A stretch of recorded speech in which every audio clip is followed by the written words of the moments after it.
doutor Paulo Barcelos, presidente da Unicred Central do Estado do Rio Grande do Sul.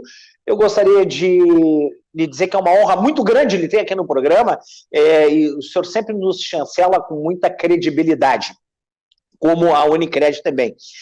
Gostaria que o senhor fizesse um balanço, como médico, deste momento da pandemia do coronavírus Covid-19, que tem sido a grande tormenta, não só dos gaúchos, mas do mundo. Bom dia, Sérgio. Bom dia especial a todos os telespectadores. É uma honra e uma satisfação poder participar de um programa da tua envergadura. Com relação à tua pergunta, essa pandemia mundial é triste pelo saldo negativo, tanto na economia e pelas mortes que nós estamos acompanhando no dia a dia.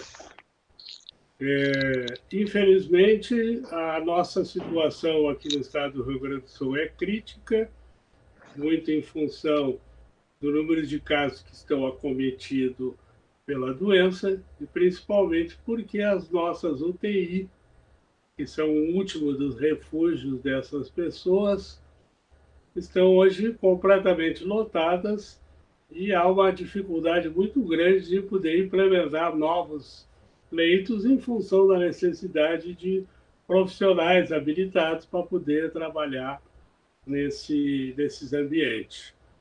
Na verdade, o Rio Grande do Sul, ainda dentro de um contexto de Brasil, é o mais privilegiado, e as nossas estruturas dos nossos hospitais aqui são bastante satisfatórias em condições normais. Mas em outros lugares existe uma deficiência muito grande, técnica, deficiência de estrutura, por falta de investimento, então a situação tende a piorar. Essa pandemia, como eu falei no início, ela é mundial e ela nos pegou de forma bastante desprevenida e ela teve uma evolução muito rápida, mesmo que se saiba que em Wuhan, na China, os problemas já estavam acontecendo desde o ano passado. E nós aqui, lá para o meados de março, começaram os primeiros casos e a gente já tiveram todas essas consequências. Eu não vou descrever aqui porque é uma história triste, longa, e que, na verdade, todos nós estamos vivenciando, e muitos deles, como é o meu caso, em casa, como estamos fazendo essa entrevista no dia de hoje. As consequências em números de mortos, da repercussão na saúde e também na economia serão muito sérias, tá? E oxalá tudo se supere em pouco tempo, com o advento talvez da vacina, que é, sem dúvida, a única que poderá solucionar o problema, evitando a doença. É a grande esperança. É a esperança que nós temos, tá? Porque o resto tudo são cuidados de origem paliativos, medidas de formas assistenciais, tá? Então, essa é a realidade. Então, oxalá tudo retorne ao normal e que a gente consiga recuperar o desgaste todo que nós vamos ter, que vai ter reflexo, inclusive, ainda nesse final de ano, também no ano de 2021 e 2022. É isso aí, Sérgio. Nesse momento, eu gostaria de fazer um gancho ainda nessa pergunta. Como é que o senhor se sente? Como é que o senhor está vendo, como médico, como profissional da saúde, os profissionais da saúde, os médicos, os enfermeiros, os auxiliares, os fisioterapeutas, nutricionistas, essa quantidade de baixas nos profissionais da saúde? Bom, eu tô vivendo esse problema diretamente, não eu pessoalmente. Eu tenho 2 filhos, um trabalha na UTI do Hospital de Clínicas e atende os pacientes com Covid. Eu tenho um outro que trabalha no pronto-socorro e faz um atendimento na linha de frente. Isso é uma ansiedade permanente que a gente tem e a namorada deles, as duas também são médicas da linha de frente. Estão enfrentando esse problema, que é um dos problemas que a gente tem como médico no momento que a gente assume essa profissão.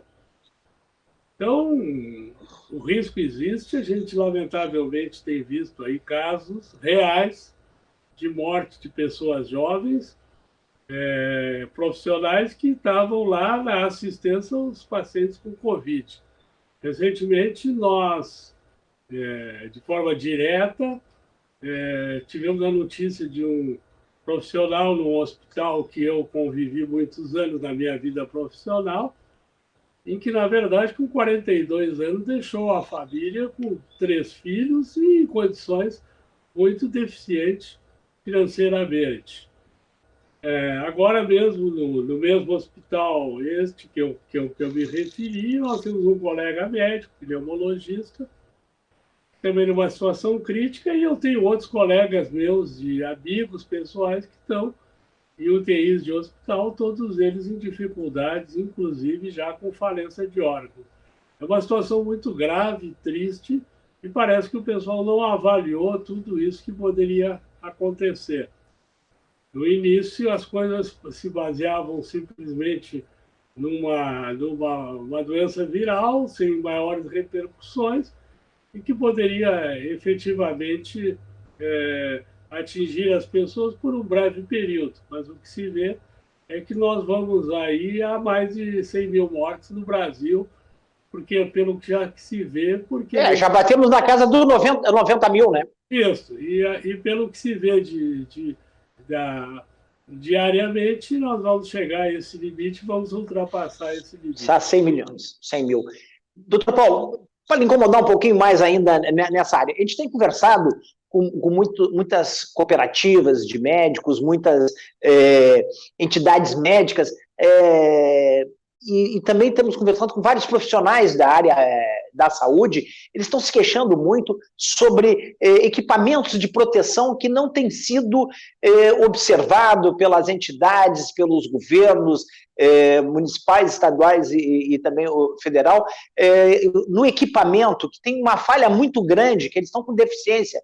Como é que o senhor vê isso, doutor Paulo? Eu acredito que isso ocorra, mas certamente não é em todos os locais, tá? Eu posso fazer um testemunho do meu filho, que trabalha no hospital, e no hospital de clínicas, eu posso falar. E, na verdade, ele mesmo refere que lá, no caso dele, ele tem todos os equipamentos de proteção. Mas a gente sabe que essa é uma triste realidade que atinge os hospitais que têm muito mais carência de recursos, tá? Recentemente, nós do Instituto Unicred temos uma parceria com um grupo chamado Brothers in Arms. E eles agora, há poucos dias atrás, forneceram filtros para equipamentos para utilização em respiradores para o Hospital Conceição. E essa ação foi angariada com recursos que nós colocamos à disposição o Instituto para fazer. Isso já é uma prova de que realmente há uma necessidade por parte dos hospitais. Agora, eu sempre digo que esse problema é de todos, tá? Então, esse é o momento que as pessoas têm que ter solidariedade. Nós estamos falando de um problema excepcional e que, na verdade, nós temos que estar todos unidos, porque é a única maneira. Comunidade, governo, em todos os níveis de governo, seja na esfera estadual, seja na esfera municipal ou federal, todos temos que estar unidos, porque nós estamos vivendo uma realidade atípica e que as nossas estruturas, infelizmente, não estão preparadas para esse momento. Eu não posso negar que já não há um investimento que se fala que é necessário em saúde, mesmo antes da pandemia. Isso é uma realidade, até também no que toca à profissionalização das pessoas para o atendimento dessa situação. Mas nós também temos que entender que nós estamos vivendo um momento de excepcionalidade. Problemas certamente virão. A minha preocupação com a relação a esses médicos, mas eu tenho a impressão que o sindicato médico e o próprio Conselho Regional de Medicina estão atentos a essa situação no sentido de minimizar. Eu quero fazer aqui a minha homenagem aos profissionais que, mesmo em condições deficientes, mesmo em condições colocando em risco a sua vida, eles estão enfrentando essa situação dentro daquilo que eles sempre procuraram fazer o seu juramento como médico e a necessidade de preservar e tentar salvar as vidas que estão em risco. Doutor Paulo, continuo aqui com o doutor Paulo Barcelos, que é o presidente da Unicred Central RS. Agora vamos entrar num setor, numa área também muito delicada. Saúde e economia andam junto, economia e saúde andam juntas. Eu gostaria que o senhor falasse sobre quais os impactos na economia no mundo, no Brasil, e principalmente aqui no estado do Rio Grande do Sul, pós ou até durante o Covid-19. É sabido, todos nós temos perfeito conhecimento das dificuldades econômicas que o estado do Rio Grande do Sul tem e há longo tempo. Isso não é de agora, não vamos culpar o governador, porque isso, na verdade, é uma herança que vem de vários governos. Tá? O governo do estado do Rio Grande do Sul tem um déficit contínuo ao longo dos tempos e tem essa dificuldade muito grande. Essa pandemia, e com as ações que foram colocadas, na verdade, vai fazer com que o problema se agrave. Tá? Então, na verdade, embora o governo federal, pelo que se diz pela imprensa, na verdade, está liberando uma série de recursos para poder minimizar o problema, mas não vai resolver a necessidade de caixa de longo prazo. O que eu vejo aqui é que nós vamos acabar pagando essa conta, queiram ou não queira. O governo federal não emitiu, não vai emitir mais, pelo que se me consta, moeda, e consequentemente, ele vai ter que aumentar a sua arrecadação. Ele vai ter que aumentar a sua arrecadação. Então, automaticamente, a gente já vê aí alguns indícios da própria reforma tributária, que já está encaminhada para o Congresso para análise, que nós vamos ter a unificação do PIS e do CONFINS, mas que já há uma chiadeira muito grande, principalmente porque vai haver uma alíquota, um aumento exponencial, pelo menos daquela área que toca a parte de serviços, que é um fator muito importante na economia. Certamente vai te atingir, Sérgio. Certamente isso aí vai... Que pega muitos profissionais liberais, né? Pega muitos profissionais liberais e pega grande parte da economia. E, na verdade, hoje os serviços é uma das alavancas para a economia. Então, na verdade, é desastroso. Nós vamos ter consequências muito sérias que não vão ser resolvidas a curto prazo. Nesse momento, a nossa preocupação é realmente que cesse os efeitos já diretos da pandemia, que se possa retornar à normalidade. Mas, mesmo assim, essa normalidade ela não vai acontecer de uma hora para outra. Já se tem alguns exemplos de alguns estados, tá, que já estão retornando à atividade, mas que, na verdade, muitas das estruturas estão funcionando precariamente. Então, além de tudo isso, nós vamos ter muita demissão, já está ocorrendo demissão de funcionários, nós vamos ter pessoas muito endividadas, sem condições de poder honrar os seus compromissos, e certamente nós vamos ter um impacto em toda a economia, não terá setores que não serão impactados, alguns poucos serão beneficiados, como aqueles que trabalham com alimentos, os supermercados que não sofreram esse impacto da mesma maneira. Então, a gente sabe que tem alguns setores que se beneficiaram. Mas, de uma regra geral, a arrecadação vai cair e, automaticamente, o governo vai ter muito mais dificuldade, inclusive, de realizar projetos que são tão importantes para a nossa recuperação econômica. Então, é isso aí. Uma ressaca dramática. Certamente dramática, né? E nós temos que considerar o longo tempo, já faz mais ou menos 120 dias que as atividades estão, grande parte, paradas. Teve aí um soluço aí de 10 ou 15 dias em que restabeleceu e que os shoppings conseguiram abrir, mas não foi o suficiente para compensar nada. Então, a dificuldade é grande, quer dizer, dificuldade econômica, dificuldade das pessoas em honrar os seus compromissos, e também, na verdade, desemprego e principalmente alguns outros problemas também de abastecimento que poderá afetar. Nós estamos realizando muitas atividades, muitas importantes atividades. Atividades essas que nós fizemos diretamente através do Instituto e ações que nós fizemos diretamente nas cooperativas, tá? E também aquelas que nós temos parcerias com outras instituições que geralmente com as mesmas finalidades.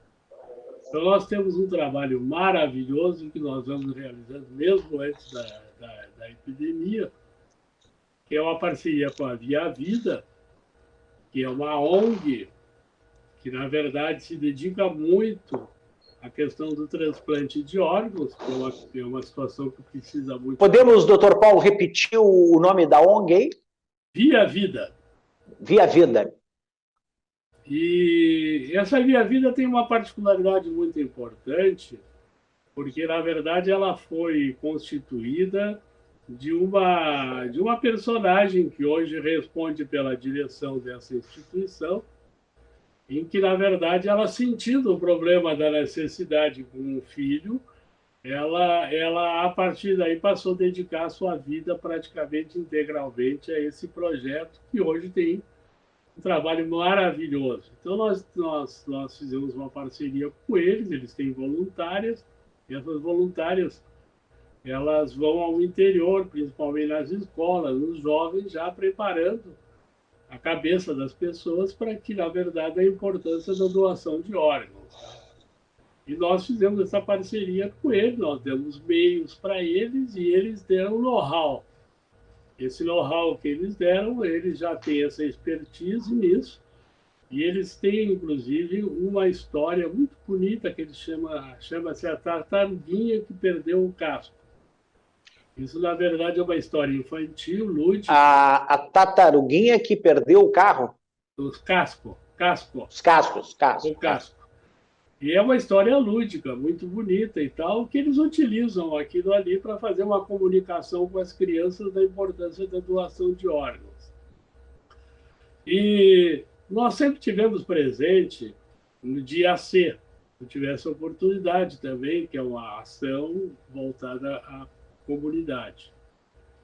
Mas, mesmo assim, o Instituto, nessa fase inicial, realizou muitas atividades, mas agora, na pandemia, nós tivemos, por uma questão de fraternidade, uma questão de solidariedade, nós tivemos que nos juntar no nosso papel como comunidade, até para honrar o nosso DNA de cooperativa.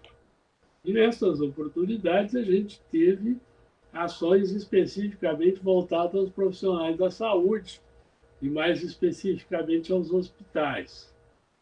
Nós praticamente doamos mais de R$400 mil, uma iniciativa pioneira que começou lá na região da Campanha, mas especificamente em Livramento, em que eles promoveram o primeiro ato, juntamente com o Instituto, para fazer uma doação para os hospitais da região. E aí os outros hospitais, os Unicredes também se aliaram, com o Ijuí, com a região dos Vales, praticamente todas as cooperativas começaram a fazer doação de órgãos específicos, doação de recurso financeiro para poder os hospitais que têm carência financeira até para comprar insumos e outras coisas de proteção. Quando tu falasse dos EPI, uma das nossas Unicred, até posso chamar Ponto Capital, que é de Santa Maria, e aquela região toda, eles, inclusive, confeccionaram material todo de proteção para os profissionais da área de saúde. Muitos fizeram máscaras, outros doaram, inclusive, alimentos para a comunidade carente que estava com dificuldade. E assim a gente fez um conjunto de ações muito importante. Principalmente, nós tivemos uma parceria com esse grupo que muito nos orgulha pela iniciativa, que está ligado a empresários, que é liderado pelo engenheiro agrônomo Luiz Humberto Wilcock. Esse engenheiro, ele é digamos assim, o, O elo? o elo principal e principalmente é o líder mesmo deste processo, embora tenha outras pessoas, empresários também participando muito ativamente.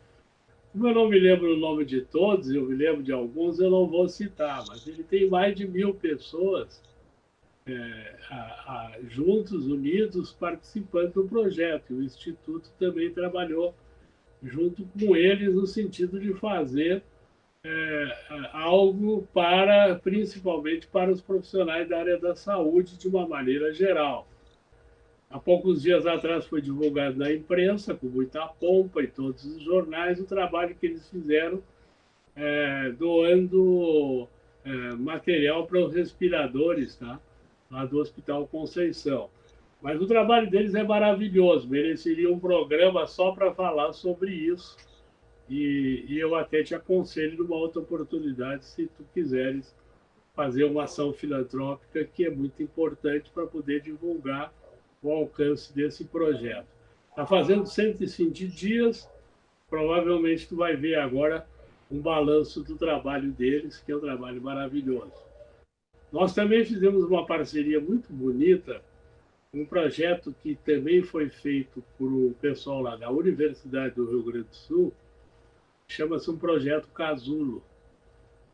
Na verdade, foi uma ideia que surgiu para aproveitar os banners, aquele que as empresas fazem, e feito com material de muita qualidade, e que, na verdade, esse material, ele pode ser, muitas vezes a utilização do banner está ligada a um evento.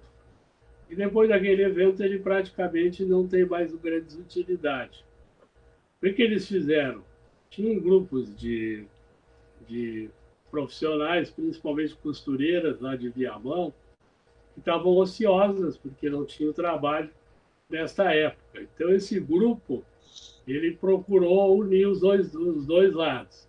Então, eles estão fazendo sacos de dormir para pessoas que, na verdade, vivem ao relento, que não têm condições de abrigo. E que vai crescer muito essa população, hein? Isso. Então, na verdade, cada uma pessoa doa, faz a sua contribuição, e a gente pode fazer contribuições em valores bem modestos. Por exemplo, cada saco daqueles que eles aproveitam o material sai R$25. Então, com a doação das pessoas, as costureiras fazem, e aquilo é um saco de dormir.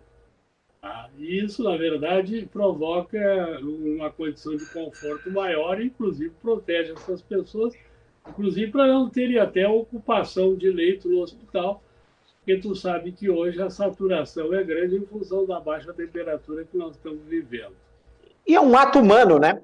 É um ato humanitário, não tem dúvida nenhuma, e a gente tem que estar todos nós preocupados em levar em conta quais os motivos que levaram essas pessoas a procurar esse tipo de vida.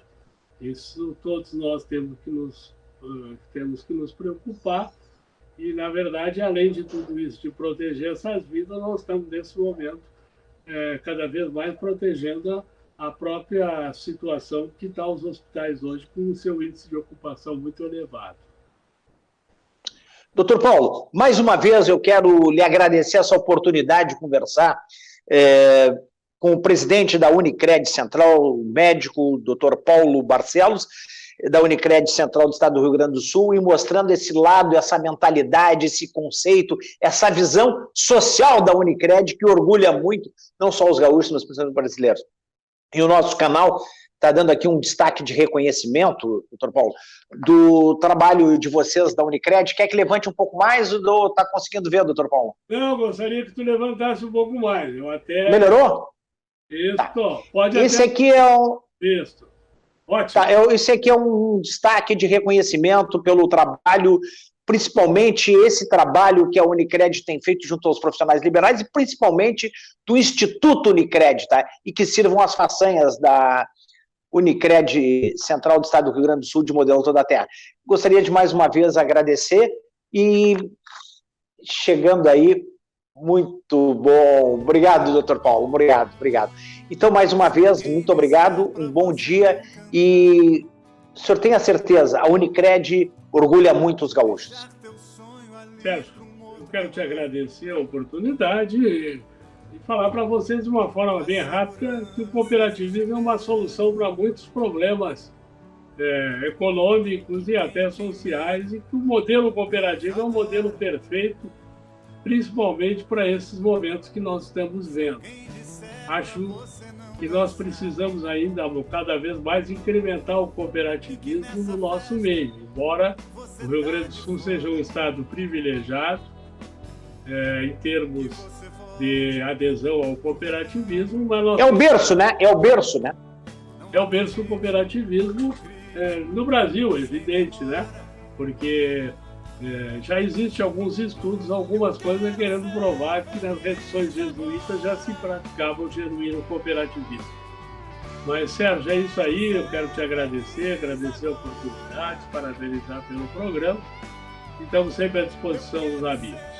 Um abraço para todos e uma saudação especial aos teus telespectadores.